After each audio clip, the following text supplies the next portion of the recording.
அம்மா என்னாச்சு? அந்த എനിക്കവിടെ നിന്നൂടെ?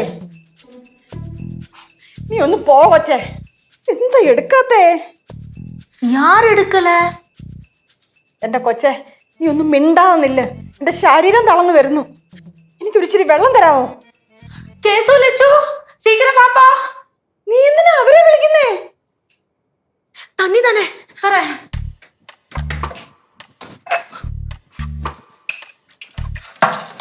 അമ്മ തരേ. എന്താ കേസു ലച്ചു, അമ്മക്ക് ശരീരം തളരുതാം. എന്തു പറ്റി? വയ്യ അമ്മ, ഹോസ്പിറ്റലിൽ പോണോ? എനിക്കെങ്ങും പോകണ്ട കൊച്ചേ. എടാ, സൊസൈറ്റി ജോലിയുള്ള ഒരാളിനെ ഞാൻ വിളിച്ചായിരുന്നു. കോള് പോന്നില്ലടാ. സൊസൈറ്റി ജോലിയുള്ള ആരെ വിളിച്ച്? അമ്മൂമ്മ എന്തിനു കിടന്ന് ടെൻഷൻ അടിക്കണേ? ആദ്യം സമാധാനത്തിൽ പറ. എടാ, എനിക്ക് ടെൻഷനൊന്നുമില്ല. പിന്നെ എനിക്ക് പരിചയമുള്ള ഒരു രാധാകൃഷ്ണൻ ഉണ്ടല്ലോ ഇവിടെ. അപ്പം വിളിച്ച കാര്യങ്ങൾ അറിയാവല്ലോ എന്ന് വിചാരിച്ച് ഞാൻ അയാളെ വിളിച്ചു. പക്ഷെ കോള് പോകുന്നില്ല. എങ്ങനെ കോള് പോവും? എങ്ങനെയാ പുള്ളിക്കാരൻ കോൾ എടുക്കും? കാരണം അവിടെ വലിയ വമ്പ പ്രശ്നം നടന്നോണ്ടിരിക്കല്ലേ അമ്മൂമ്മ. ചിലപ്പോ പറയാൻ പറ്റത്തില്ല. ഈ പറഞ്ഞ എന്തിന് രാധാകൃഷ്ണൻ പുള്ളിയായിരിക്കും ഇതിന്റെ മെയിൻ പ്രതി. നാലും എന്തൊക്കെയാലും ഇവിടെ നടക്കുന്നേ? എന്തോരം ആൾക്കാര് വീട് വിറ്റതിന്റെ പൈസയും മക്കളുടെ കല്യാണം നടത്താൻ വേണ്ടി വെച്ച പൈസയും തേങ്ങ വിറ്റേന്റെ പൈസയും പടവലം വിറ്റതിന്റെ പൈസയും ഈ നെല്ല് വിറ്റേന്റെ പൈസ, എന്തൊക്കെ പൈസ കൊണ്ടുപോയി നിക്ഷേപിച്ച സ്ഥലവാ. അത് എന്തോരം ആൾക്കാര് പിശുക്കി പൈസ സേവ് ചെയ്ത് ഡെപ്പോസിറ്റ് ചെയ്ത സ്ഥലവാ. പക്ഷെ ഞാൻ ഒരു കാര്യം പറയാം, പാവങ്ങളെ ചതിക്കുന്നവരെ ദൈവം ഉറപ്പായിട്ട് ശിക്ഷിക്കും. സത്യം സത്യം സത്യം. ഇപ്പൊ തന്നെ അതാ നമ്മുടെ അമ്മൂമ്മ നിക്കുന്നുണ്ടില്ലേ. 500 രൂപയല്ലേ പോയുള്ളൂ. ഭാഗ്യവതി, ഭാഗ്യമുള്ള അമ്മൂമ്മ. അത് തന്നെ അതുകൊണ്ടല്ലേ അമ്മൂമ്മേനെ കൂളായിട്ട് നിക്കുന്നേ. അതെന്താന്നറിയോ? നമ്മുടെ പൈസ ഒന്നും അവിടെ ഇല്ലല്ലോ. അമ്മൂമ്മയുടെ സന്തോഷം നോക്കി എന്താ ചിരി. പക്ഷെ ഉണ്ടല്ലോ, ആ ലളിത അവിടെ കുറച്ച് കാശിട്ടുണ്ടെന്ന് തോന്നുന്നു. ലളിത ഒന്ന് വിളിച്ചു നോക്കിയാലോ? അറിയാൻ പറ്റും.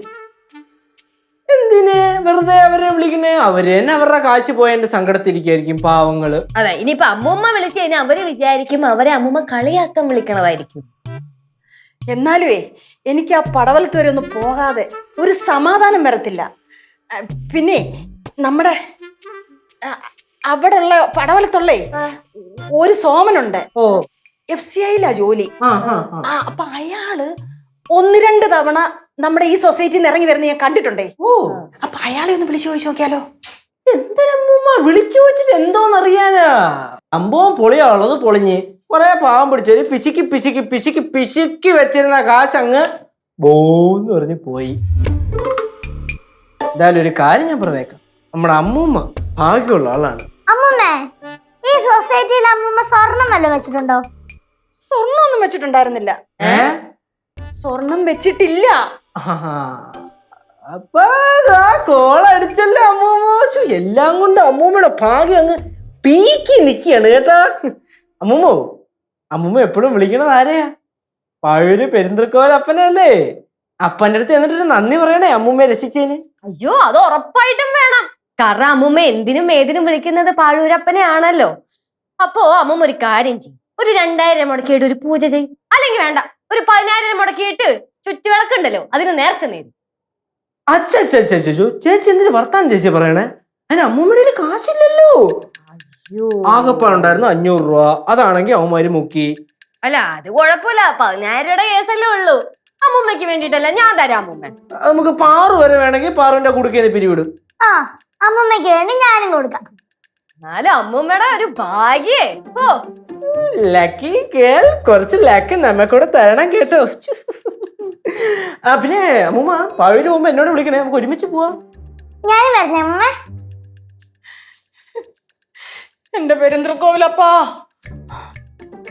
കനകം, എന്റെ ശരീരം തളർന്നു വരുന്നു. எதுக்கம்மா?